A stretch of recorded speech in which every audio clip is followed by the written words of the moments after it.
coastlines are incredibly flexible bodies, forever moving and changing with the world around them. However, we as people are less flexible and finding the movement of our coastlines difficult to manage. Afraid that the growth or decrement of the shore will erode past developments. Afraid to change and adapt with what is to become new. Erosion is the geological process where earth materials are worn away by natural forces of wind or water. When waves crash against the shore, small quantities of sand are slowly deposited away from the beach. Over time, as more sediment is removed from the area, the shoreline can begin to erode. There are different types of erosion. Rapid onset, which occurs very quickly over a period of days to weeks and is usually caused by extreme weather events like coastal storms, flooding, or from a tsunami. The other types of coastal erosion is slow onset, which takes a period of decades to centuries to occur, and is the natural removal of sediment from the movement of currents, tides, and waves. Although there are natural layers to coastal erosion, in recent years, because of human interaction, the rate of coastal shrinkage has risen to 0.5 to 2 metres per year.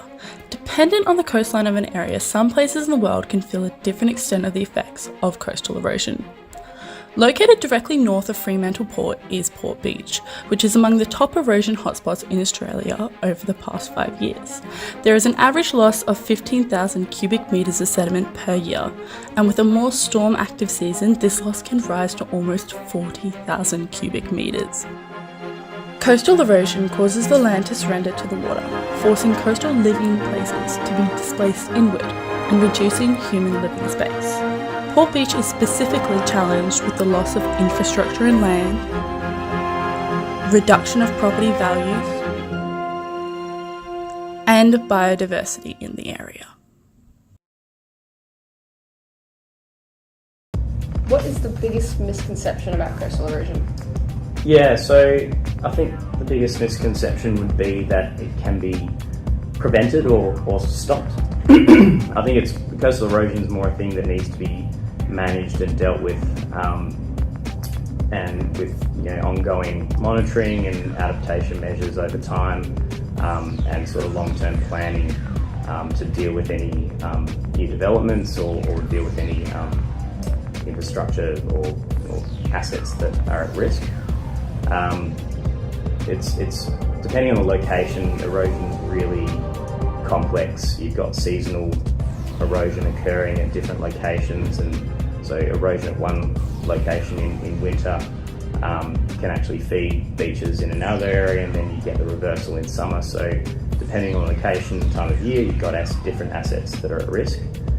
And then obviously long-term trends in erosion as well, so you need to try and manage that, and you can't simply stop it. I guess if you want to maintain a beach that's usable and accessed for the public and everything, there's not a lot you can do in terms of stopping erosion. You just need to manage it. So you could build a last line of defence in terms of the physical seawall that will stop erosion behind that wall, but in the process you'll end up losing access to the beach and losing the beach.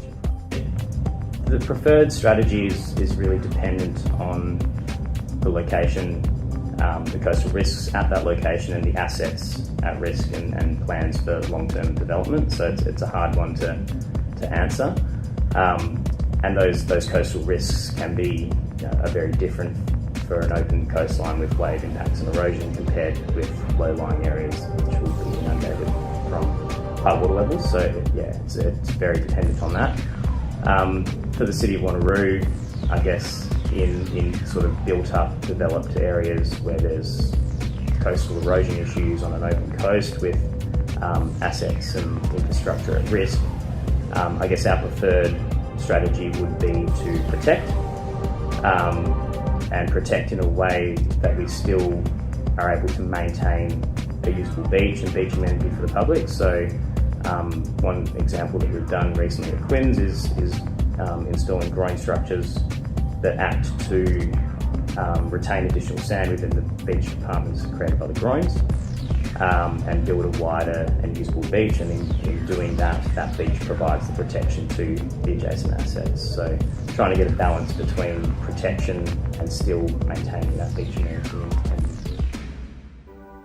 Currently, the City of Fremantle has partnered with the Department of Transport and Fremantle Ports and been allocated a $3.25 million portion of the WA recovery funding from the Western Australian Government to fund a rehabilitation project along Port Beach. This partnership intends to put in place a sand nourishment program to refurnish the beach with sediment. The works have the intent to protect the shore for up to the next 10 years. However, longer-term solutions, such as seawalls, artificial reefs, and regeneration, are under analysis of their suitability for Port Beach. Facing such a large challenge, any attempts we make as people to manage the conflict of coastal erosion seem feeble. However, the simple act of you as an individual watching this documentary is helpful. You are educating yourself on a matter most people don't see.